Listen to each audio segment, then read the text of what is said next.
Welcome back to NewOrleans.Football, presented by PJ's Coffee. We are coming to you from the Oshner St. Andrews Sports Medicine Institute podcast studio from outside here at the Superdome, the site of the Saints' 24-10 loss to the Atlanta Falcons. Kind of an ugly one, a lot to break down, more of an autopsy than I don't even know where this thing's going at this point, but it's a tough one, and I thought it was probably one of the more ugly losses of the season. We're gonna get into all those reasons on today's show, which is well, it's coming from a van. In this van, if you're buying any car, you should get your car from Matt Bowers. That's my guy. He'll get you the best prices, best customer care, best of everything. Tell him that NOF sent you. And if you want to celebrate your fandom beyond the field, Keesler Federal is proud to be the official credit union sponsor of the New Orleans Saints. They are a not-for-profit organization, meaning that their members always come first. You can enjoy lower fees, better rates, and everything else Saints fans need to help you get one step closer to living your dreams. All right. First topic presented by Mortgage Bros, mortgagebros.money. If you're buying a house, $500 off NOF customers, that's exclusive to them. Tell them we sent you. They'll give you $500 off those costs. So if you're buying a house, you might as well save money. And they're not like your normal place, so they're going to get you approved. So like that intimidation factor with other people, it's not there. The intimidation factor with the Saints, also not there right now.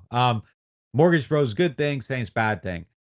I don't know what this team is, and I don't know what they're doing, what they're trying to do. I don't know what they want to do. I don't know where they want to go. I don't know what their identity is. I don't know what their philosophies are. And I'm not trying to make too much of one game because it's one game, and next week it might be better and you might feel better. And, I think that's kind of the process with the growing and learning and developing team. But I don't know, and I've said this a bunch of times, I don't know what they're trying to hang their hat on. And the biggest problem for me, I think, right now is that a lot of their philosophies don't make sense. On one hand, like you're comfortable sacrificing points for the idea of developing Blake Grupe or allowing Blake Grupe to make his way outside of some issues. And then over here, you got Tyler Shough leaving the field for Taysom Hill. And that suggests to me that you feel like your best chance of scoring points is with Taysom, and investing in Tyler Shough's development is not as important as scoring points. So you see what I mean? Like the problem there doesn't make sense. Over here on three you're okay with, 7 you're not. Like it doesn't make sense to me. And I know one is less than the other, but it feels like the most important thing about your season should be developing Tyler Shough. And it should be about getting him reps and getting him on the field and getting him in those key situations and finding out what he can do. Because I think there are a lot of quarterbacks in the NFL that are good between the 20s, but it's that last 20 and that first 20. You're panicking in the first 20, and the last 20, you don't have as much room to operate. And I feel like a lot of times you see guys not succeed in those portions of the field, especially in the red zone. And that becomes what it's all about. And we've seen multiple quarterbacks for the New Orleans Saints get you down to the red zone and not be able to score. You have to be able to score points. It's the most important thing. It was the story of Derek Carr. It was the thing that bugged him throughout his career. It was the thing that we talked about with Spencer Rattler. Spencer Rattler also lost opportunities to Taysom Hill, and I hated that too, and I spoke on that at the time. And yet it's still continuing, and I don't understand it. And even worse, it's not working. So you're doing this thing, but like my point about them, what are they trying to do? Who are they trying to be? What's their identity? You aren't figuring that out because you're spending all this time with the other guy. And it doesn't make sense to me. And I understand he's a good player, and I understand there's stuff you want to do with him. I think there's ways that you can incorporate him while also trying to be in service of your guy. But like you're running a play where you're in the red zone and it's Taysom Hill spilling out to the right, and the only route on the play is Devon Bailey in the back corner of the end zone. And if Taysom doesn't pull everyone down, Devon Bailey's not open. So if Devon Bailey's covered and Taysom's defended, the play's kaput. Like, I don't understand it. Wouldn't it be a better play to put Tyler Shough out there and have him go through his reads and try to figure out what he's trying to do? I don't know. I'm confused by all of it. We're going to bring in Trip right here to talk about all of that. All right, joined now by Mike Triplett for our next topic, presented by Shawberry Insurance, the Earhart Agency.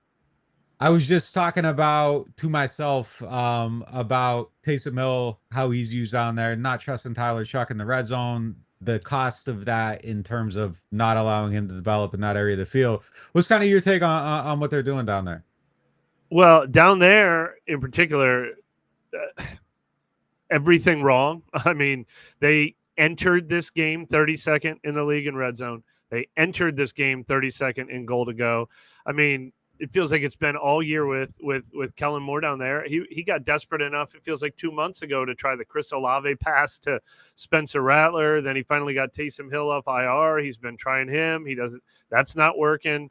Yeah, I mean, obviously, I understand your point that since nothing else is working, why don't you at least give Tyler Shough? I feel like we haven't really evaluated Tyler Shough down there. I think at least with Rattler, he had a couple of struggles in the red zone and missed a couple of potential touchdowns in the red zone before he went to the trickery. But I can't count on my hand 4 or 5, if even that, 2 or 3 throws we've seen from Tyler Shough. So maybe that's the next thing you should try. He said he spent heavy focus during the bye week, concerned with the red zone during the self scout. Obviously that didn't work. I mean, it's unbelievable of all the things that are going wrong with this team in a season like this. I think that leapt to number 1 today. One of the things I hate about it too is like the one Taysom play. I think it was the third down. It's like Taysom's going to run out to the right. You're going to have Devon Bailey running her out to the back corner of the end zone. And there's literally nothing else happening on the play. And it's just so easy to stop. And it just feels like so much of it is about illustrating how smart you are as opposed to just maybe just doing something standard in scoring. Like they get down there and it feels like everything has to be cute instead of like, hey, look, what's wrong with letting Tyler Shough go back there and go through his reads and find an open guy? Like it seemed like that was something he did really well last week, especially in pressure point situations. And doesn't that, I asked him about it after the game and I didn't really understand. That's a lot of times I don't understand the answer, or I feel like the questions don't get answered or whatever. Just, I don't see the value in necessarily investing in these plays where it just feels like that you could get a return. Like if Tyler Shough throws an incomplete pass in the red zone and Taysom Hill throws an incomplete pass in the red zone, theoretically, isn't there more value in the Tyler Shough incomplete pass because he could be like, oh, I did this wrong and I'm going to get better at it. And now if he is your quarterback for the next 10 years, like you're doing that it just doesn't, it kind of goes back to like all the way to the beginning of the season when we were talking about, some of the older guys versus some of the younger guys.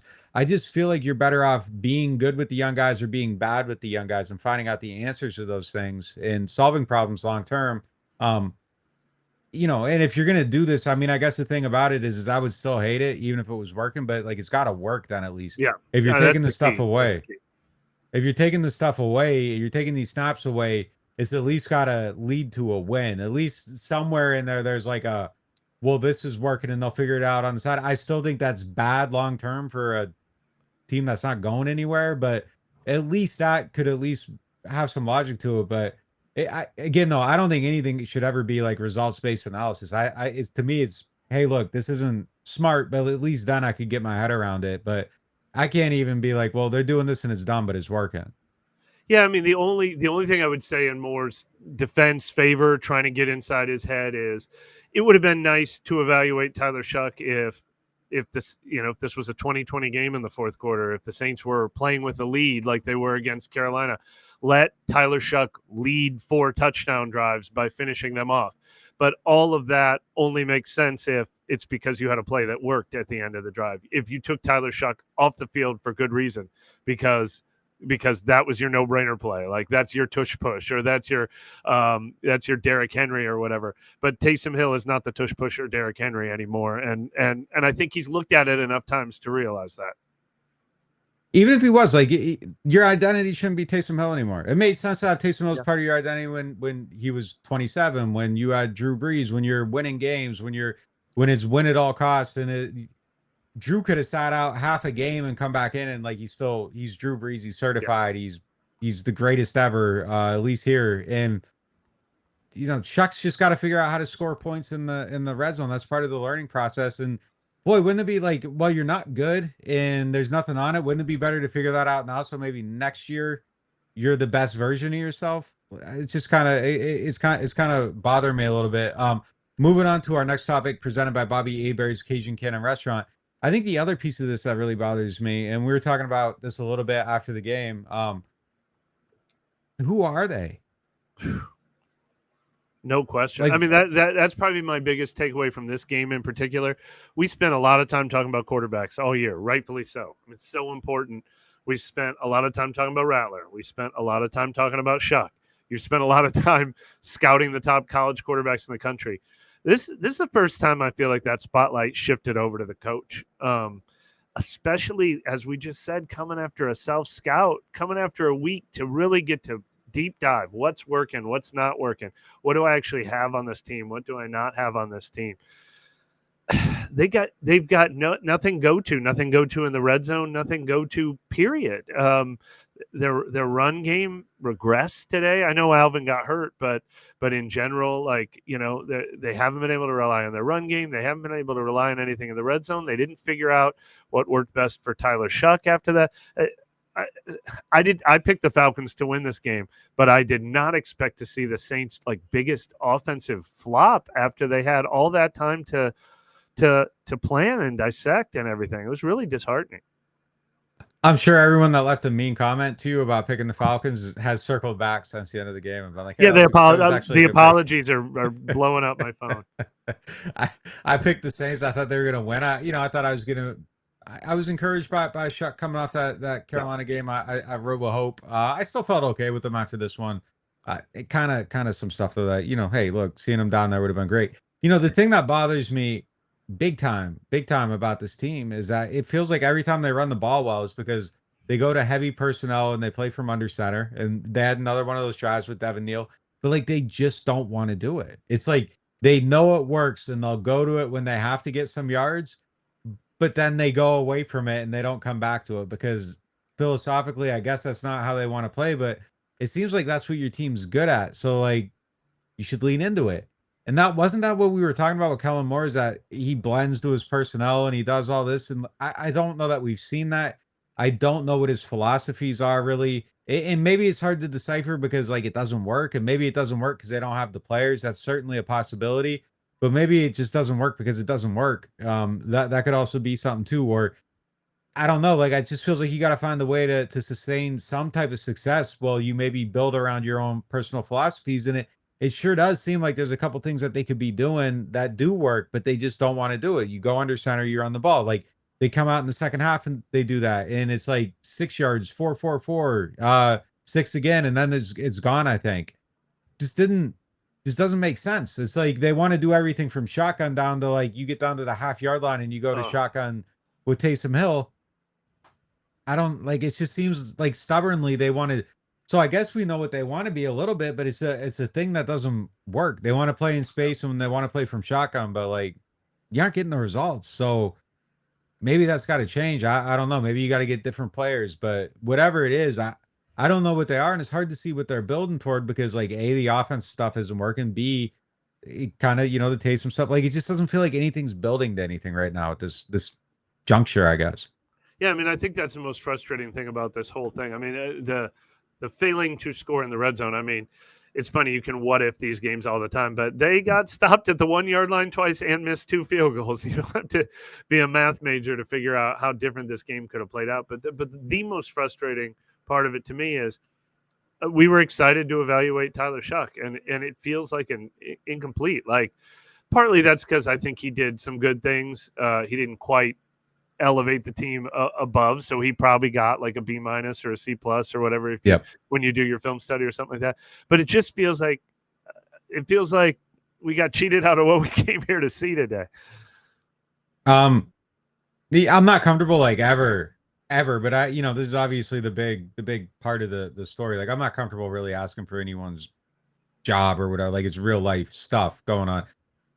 But as it pertains to the kicker, like is the coach at a juncture where he potentially, personally, I feel like it's past expiration. I don't know though. Like, but is he at a juncture where with a straight face, can he walk in there on Monday and say, we're going to continue to keep doing this? Today felt like a new turning point to me. And look, the Saints screwed up by letting Will Lutz go when they lost confidence in him. So it's not always an easy decision with a kicker. And I did probably have more patience with it than a lot of people listening right now. And maybe you and think, I understand the concept of, I mean, wasn't it was it Darren Rizzi and Phil Galliano? I can't remember when the stretch was, but they kept rattling off those kickers like Cairo Santos. And they're like, look at all these kickers that got cut by their first team and they want to have great careers and blah, blah. I understand the concept behind that. And we all named Blake Grupe one of the MVPs of training camp. I understand that they thought he was good and they wanted to find it. Today felt like a no turning back point to me. I'll wait. We'll see what they do, and then we'll react to their decision instead of trying to predict what they're going to do. But this one was rough. I think we saw Blake Grupe has entered a place that he can't get out of right now. It's 8 misses now, right, on the season? That's how many? Is that what it is? I'm asking. I think it is 30. Is it 26 of 34? I think that might be what it is. It is. I think he's 18 of 26. 18 of 26. 8 misses. Yeah. So I mean, that's a lot. I mean, that's a lot of misses. I mean, yeah, it's tough, man. Like you are making these, and it's just it feels like you can't keep doing that. It feels like something that it just. You got to make a hard decision at some point, and at a certain point, you can't just keep giving up points. And it felt like they lost games because of this. And frankly, hey, look, that you can stick with it and all that stuff, but when you're sticking with it, you kind of got to be right at the end of it for to save face. It can't be something that, hey, we're gonna do this and believe in me because I'm believing in him, and then it blows up in your face. And I think that's something that can maybe threaten your standing in the locker room too. And I don't say that lightly. I mean, but I think it is. I think it's something where people can look at you and be like, man, you're just like letting this guy do whatever, and we can't win a game, and you just cost us, and we didn't have a chance to run right strategy because we lost these 6 points early. It's tough. It's a tough place to be. Yeah, I feel bad for him. He's a nice guy. It's just the kicks aren't going through, and at a certain point, the kicks got to go through, or somebody else has to do it. You pointed out before you can get on that Sean Payton kicker carousel, but right now the carousel is kind of feeling like maybe a better option. I don't know. If not, you got to draft somebody or whatever. But they need to find funny about that there. Carousel. Like one of my all-time memories. The Saints won a game against, I think it was the Arizona Cardinals about 6 years ago, and Zane Gonzalez, I think, missed like 3 field goals and an extra point, or 2 extra points and 2 field goals, and he got cut the next day. He's the guy that just made all the field goals for the Falcons today. Like they keep resurfacing, but sometimes change of scenery. You need it, and they need it. I mean, the longest he's ever hit is from 57. So it's not like. And that's another. You're right. It's another indictment on him in this era of the long field goal. He's not one of the guys making the 60-yarders either. Yeah, I think maybe you're willing to experience some variances if he's if he's a long range shooter, and he's not right now. So it's tough, man. I feel bad for him. I'm sure he's going through it, but it's just kind of the reality of the situation. All right, we're going to hit a quick break, and we will be back with the player of the game. Whether you're an athlete or just trying to stay active, Ochsner Andrews Orthopedics and Sports Medicine Institute can help get you moving and keep you moving. You'll have access to the highest levels of specialized care, nationally renowned expertise, the latest equipment, and modern facilities, including a convenient walk-in orthopedic clinic when you need care fast. From the field to recovery, Ochsner Andrews Institute is there to help move your healing forward and get you back to what you love. Learn more at ochsner.org/ortho. Rouse's Markets is voted best grocery store in New Orleans, best grocery store in Baton Rouge, Mississippi, Gulf Coast, Thibodaux, Houma, Hammond, Lake Charles, Mobile, year after year. Thank you for choosing us best grocery store on the Gulf Coast. Number 1. Thank you. Thank you. The number 1 grocery store In Mississippi, Alabama, Louisiana. 1 million customers a week can't be wrong. Welcome to Rouse's. I used a home equity loan from Keystone Federal to fix up the garage. Woo! Because living your dream means living your way. And the kids take the field. It's not even game day.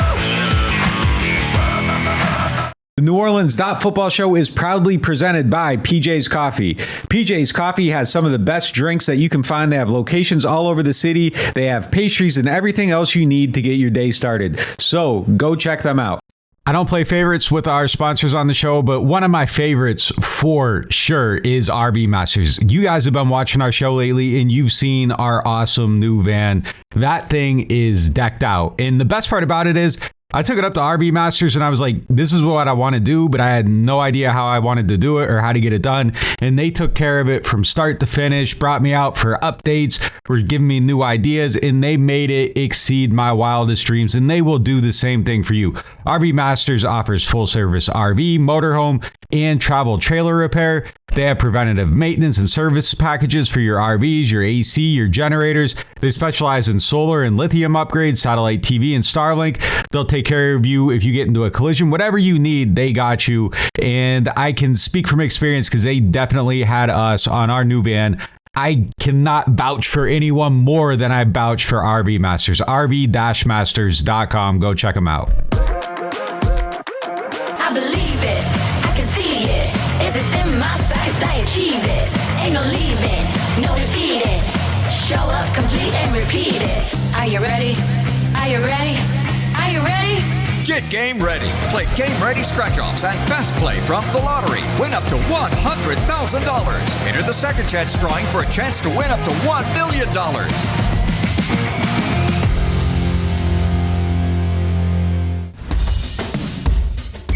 Yeah, they want me to quit, I can't stop it. I'm out of this world, I'm like a rocket. And you can never be us. We not afraid of the pressure, cause we good in the clutch. Yeah. Get game ready. Play game ready scratch-offs and fast play from the lottery. Win up to $100,000. Enter the second chance drawing for a chance to win up to $1 million.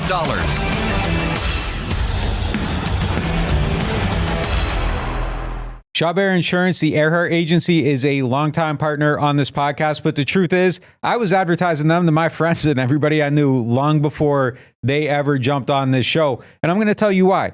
Every 6 months, my car insurance policy comes up, and every 6 months, I get a call from somebody from there telling me I need to change it or stay where I'm at. They're shopping my policy constantly to make sure I am getting the best possible deal. That means money in the bank. And those are the type of people you love because, look, we all live here. We all know how it is. The insurance rates are out of control. You need somebody watching your back. And they actually really do it. And I was with them before they ever asked me to be with them. So they are people that you need to be doing business with. And if you are going to look up their insurance, make sure you are looking for the Earhart Agency. Those are our guys. There's a lot of Shough insurances. The Earhart Agency is the one you want. I can speak for them. Real life, real support, real good business, real money saved. Call them up today. Shough Insurance, the Earhart Agency. Hardhide flavored whiskey, Ponchatoula strawberry, and Chilton County peaches in your favorite bars, stores, and restaurants. Hardhide Chilton County Peach Whiskey is a blend of aged wheat whiskey, light American whiskey, and fresh Chilton County peaches from Alabama's Durbin Family Farms. And Hardhide Strawberry Whiskey tells the story of a small town famous for strawberry farming. A delicious natural strawberry-infused 86-proof whiskey for whiskey lovers. Just look for the red and orange bottles in your favorite stores, bars, and restaurants. It is now time for the Hardhide player of the game, and this one's kind of an easy one. I don't think there were a ton of candidates, but the one this guy probably would have won on any day, Justin Reed. He intercepts a pass, runs it back for a touchdown, the only points the Saints got today. And look, I think it's important for these guys to make some plays. Like, we've been critical of the play of Reed at times, and he showed up huge with the play today. Kool-Aid tipped it. Stutzman had the pressure on the play. It was kind of a team effort, but getting it, finishing it, taking it back, going all the way, that's an easy one to get you on the list. Need more plays from the defense. I thought that group as a whole kind of played well overall today. They started the game really well. A lot of energy on the defense. So that's a good one. And then I thought Reed was the top performer of that group with that touchdown. So easy to put him on that list. All right, joined now by Kevin Washington for 3 Up, 3 Down. Joined now by Kevin Washington for 3 Up, 3 Down, presented by Aaron Rose. Our player of the game today was Justin Reed. He had the touchdown, the only touchdown for the Saints today. Not a lot of candidates here, I feel like, for 3 Up, but who you got? Yeah, I got a couple of guys on my list. I got Neil on here, and I'm saying him first because I think it's probably his first time on the 3 Up list, and so this is a big moment in his career, obviously. But yeah, I thought you made the point better than I can probably right now. It was like every time he's getting the ball, like he's going forward, something good is happening. Now, for some reason, that kept getting cut off, and we can get into that later. But yeah, I just thought that he was whatever little bit of success that they had today, he was a big contributor to that. And so, yeah, I put him in the up. My first up today, I'm going to go with Demario Davis, the ageless wonder who just seems to make every single tackle that's on the field to be Yeah. made. He's on a career high rate. We talked about that on Friday's show, so I won't go into that too deep. But he just feels like, man, he's just an unbelievable football player. Like he just continues to make plays, and he's cleaning up a lot. And I don't think their run defense was great today overall, but I thought he was pretty damn good doing everything he needs to do. It's unfortunate that everyone around him isn't playing at the same level. Yeah, man, I'm just enjoying to watch him play at this point, man. He's definitely looking good out there. I put Olave on here. Like, I didn't think he had like a big game or nothing, but I just thought he was steady, right? It's like he's their best receiver at this point, clearly. So, obviously there's going to be more attention to him, more, he's going to get maybe different coverages leaned his way, and they want to, get Austin Tipton the ball instead, right? That you're going to let him beat you instead of Olave. And so, I still thought he caught the ball. I thought he made a tough catch. He was out of bounds because of the defensive pass interference. He caught some balls over the middle. He maybe made a little business decision at some point in the game, but I thought he played a good game today. And not a lot of explosive opportunities. They only had like 21 plays in the first half, and he still found a way to, kind of put some production on the field. So Yeah, my other guy that I'm going up here, I'm going with the old guys, man. Cam Jordan had the strip sack. It was a play they needed, and he got it. And he isn't getting a ton of snaps these days, and there aren't a ton of big moments for him anymore. But like that was a good one, and it was I think it got him ahead of Dwight Freeney, which when you start passing some names that are carrying weight on that sack list, I mean you're getting closer and closer to that Hall of Fame level, and I think he'll eventually get there. He's at the backside of his career. He's not at the peak, but I thought today was yeah, a good game for him. And there hasn't been a lot of times to highlight some of these people, and there aren't a ton of people to highlight today. So it's a good opportunity to just point out that where Cam's at in his career. yeah, yeah, yeah. That was it for my up list. I kind of put Shuck there with an asterisk next to it because it was like it was incomplete. Like I feel like there was something in there where he could have had a bigger game with maybe different uh decisions made at different points in time and different opportunities. But he had the turnover. I thought that was a negative, but I thought that I don't feel worse about him after this game. I'm like, okay, well, he was steady, even in a game where things were like really bad from what was put around him. I thought he still put together a solid game. So maybe not a up, but I just want to like put him in the list and acknowledge it. I thought if that's his floor or something, then okay, wow, because it was really bad around him. So yeah, Yeah, I'll kick off the down list, and I mean, I'm gonna put Kellen Moore in there. I thought they lost this game because of some of the decisions that he made. I didn't like the stuff with Taysom in the red zone. Um, I don't even blame Blake Grupe for the kicks. They decided to stick with them, and you kind of get what you get at this point, and it hasn't paid off that patience. You could argue for it, but I mean, I think at the end of the day, like at some point, it has to harvest some type of result, and it's not going in that direction. So I put that on him. I don't really know what the identity of the offense is, so that's where he's at for me on this one. I feel like a lot of the bad stuff started with him, so it just feels appropriate to have him at the top of the list. yeah, yeah. All the stuff I alluded to and Shook about the things around him being bad, it was directed right at Kellen Moore. So that's my spill on him and everything else that you said. Obviously, I put Phil Galliano on here.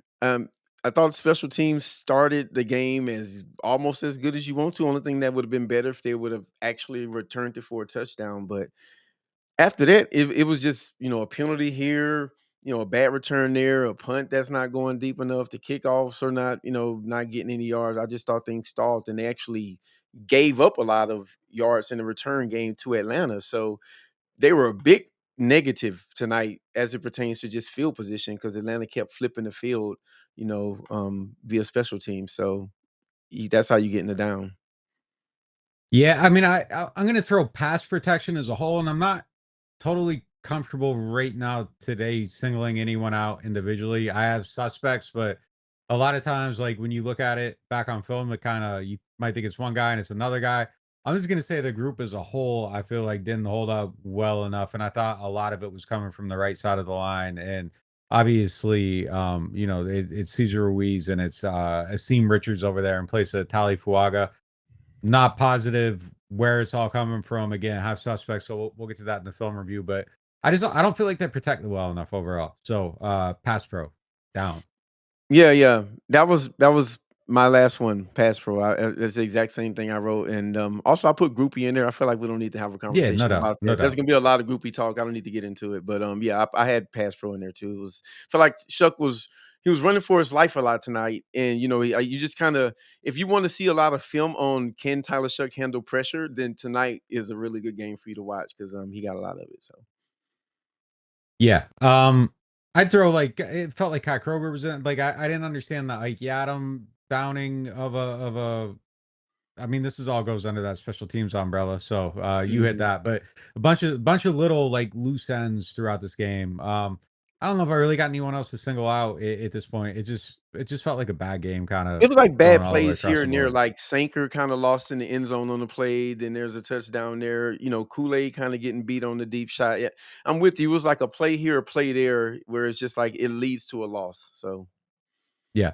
All right, that's Kevin Washington. Listen to him on the Members Only podcast, available exclusively to NOF members. If you aren't signed up, use code NOF, 20% off your first payment.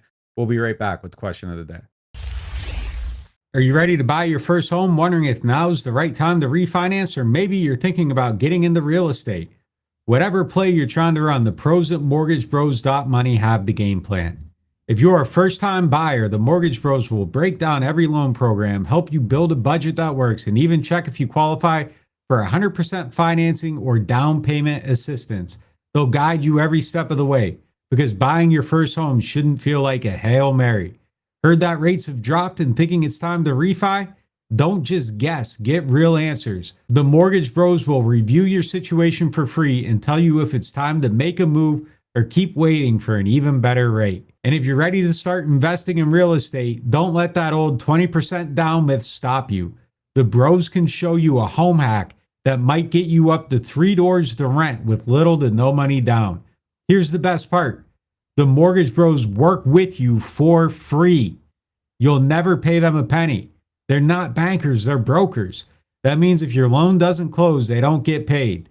So they're just as invested in getting you approved as you are.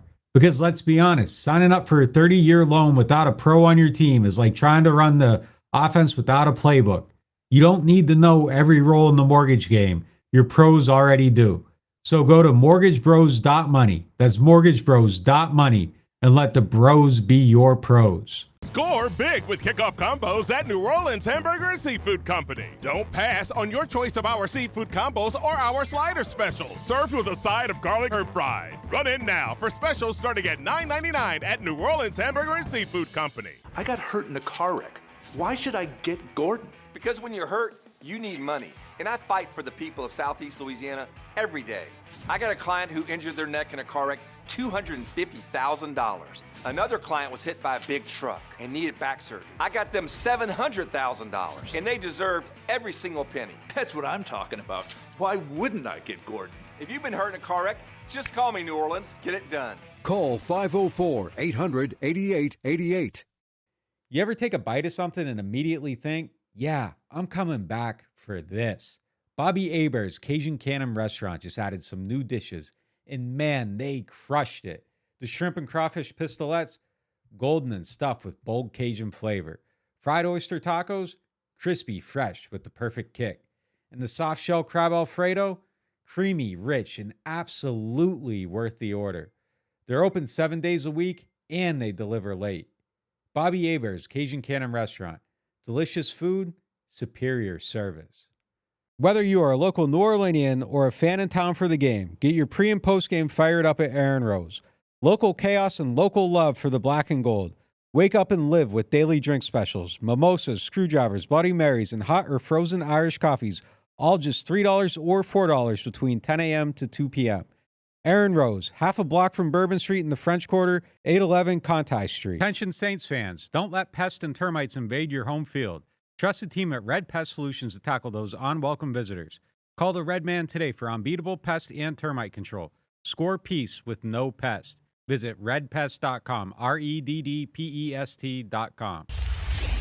All right, it's now time for the Get Gordon question of the day, presented by Gordon McKernan, injury attorneys. And as I'm scrolling through these, all these things are all going toward just general upsetness.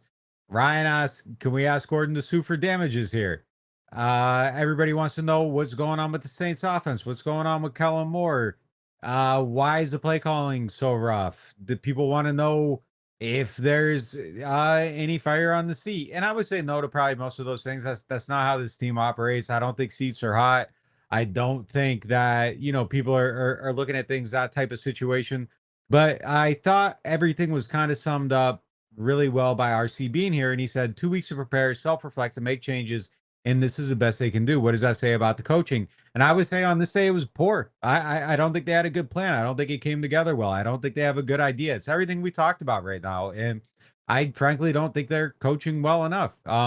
It doesn't feel fully put together right now. And I'm sorry to say that. And it brings me no joy. Like, I want to watch a team that plays well. I don't want to be talking bad about how somebody's doing their job. I don't enjoy that. I want to talk about cool stuff and how people are making cool things happen, and creativity and successful creativity and cohesive thoughts all leading toward one direction. I just don't think we're seeing that stuff right now. And coming off the bye and playing like that, I think it looks bad. I think it looks bad for everybody. So it's an ugly week. You didn't score a touchdown on offense. You tried to get too cute in the red zone and it didn't work. And that's kind of where things end up. So not a good game, not a good performance.